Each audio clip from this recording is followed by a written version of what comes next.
দীঘাতেও মুম্বাই চেন্নাইয়ের মতো চওড়া মেরিন ড্রাইভ ঘোষণা করেছেন মুখ্যমন্ত্রী শুভেন্দু অধিকারী। মেরিন ড্রাইভের নামে সরু রাস্তা হয়েছে, সেটা অন্তত 2 লেন করা হবে। দীঘায় প্রশাসনিক বৈঠকের পর ঘোষণা মুখ্যমন্ত্রী শুভেন্দু অধিকারীর। দীঘায় পর্যটকদের আর 10 টাকা চাঁদা দিতে হবে না, ঘোষণা মুখ্যমন্ত্রীর।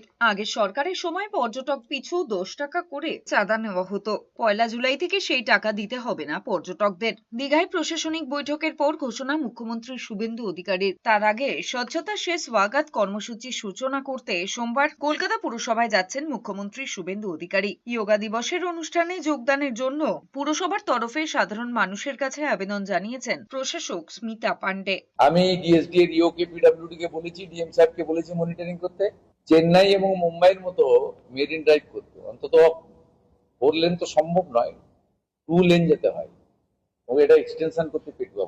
আগামী 1 জুলাই থেকে যে চাঁদা নিতেন গত সরকার 10 টাকা করে, সেটা আমি প্রত্যাহার করলাম।